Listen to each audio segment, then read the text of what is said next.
This third lecture on global aging is going to focus on the developed world.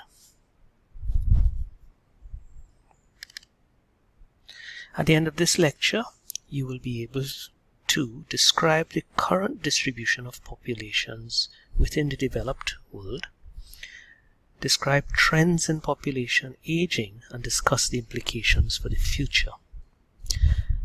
I am going to relate this to the context of the United Kingdom just as an example, but what you see there is reflected around the world.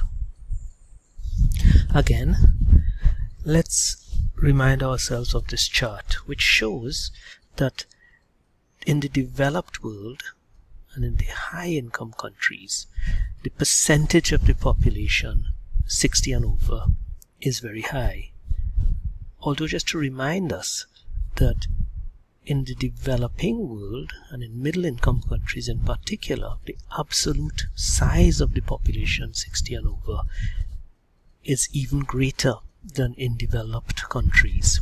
In fact, by 2050, it is expected that 75% of people aged 60 and over will be living in the developing world. The usual factors affect aging. Fertility rates in the developed world are low but are still falling, which means that there is going to be an ever-increasing discrepancy between the number of young people in the developed world compared to the number of older people. That is slightly mitigated against by migration. The general trend of migration is that young adults move from lower income developing countries to higher income developed countries during their childbearing years, and for both those reasons that migration tends to slow the aging process in the developed world. When we come to our last lecture on the economics of aging, we will see the importance of this migration to the developed world, despite what you might hear politically. Life expectancy in the developed world is increasing, but unlike in the developing world, this is no longer just about a larger proportion of the population living to 60 and beyond. Now there's a very real phenomenon of individual aging.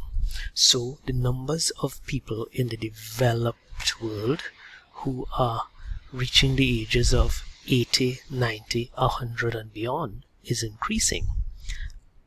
This has real implications on healthcare because these people represent the oldest old, and we know that the concept of frailty increases with increasing age, and it is anticipated, it is predicted that people over the age of 80 or over the age of 85 are much more likely to show signs of frailty. In fact, up to 25 to 50% of people over the age of 80 may be considered frail in some populations, and that frailty has a huge economic impact on healthcare, including emergency department care. This is just a little graph, two little graphs of aging in the United Kingdom. The first just shows the percentage of the population of each of the 4 countries of the United Kingdom in 2015 and how that is anticipated to change in 2035. As you can see, in all the countries, the percentage of the population 65 and over will increase substantially within that 20-year period.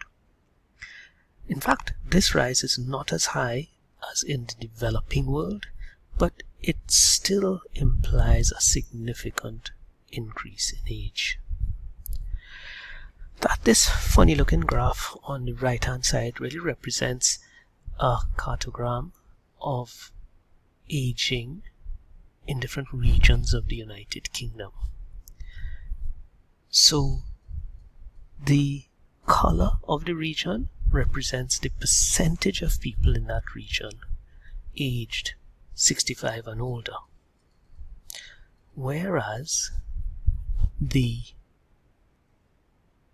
size of the region, and this is why the entire graph looks so skewed, represents the number of people, the absolute number of people in that age group. I want you to look very carefully at this graph.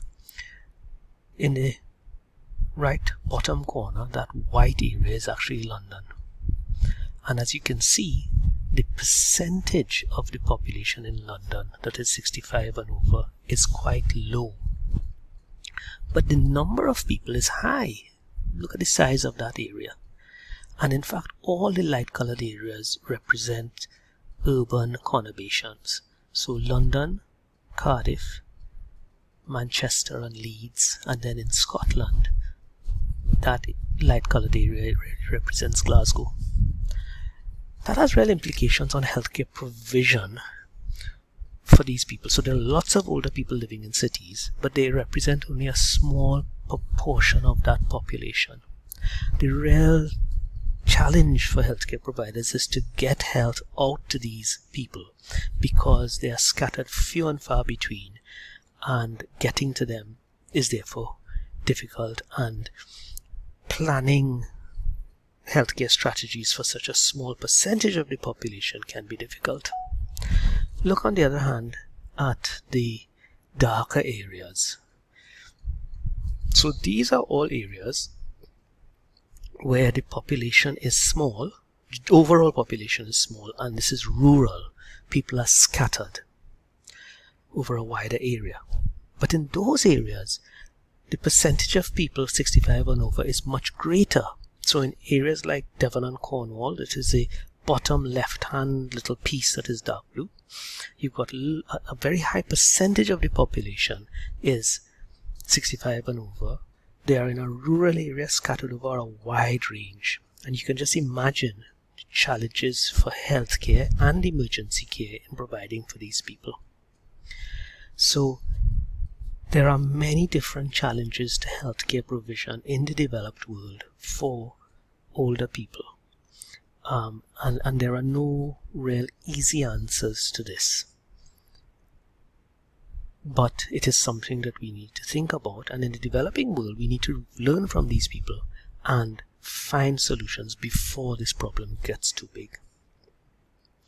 If you have any questions or comments, you can post it on our WhatsApp chat, you can post it on the chat within the website, and we'll try our best to answer them. So in summary, in the developed world, population aging is well established, but it is beginning to plateau because there are low fertility rates, still dropping but relatively stable. There's a high median life expectancy, and net immigration, particularly of young adults and their families, tends to lower the average age of the population. Again, we must consider this as an opportunity once we plan for it. Our last lecture will look specifically at the economics of aging.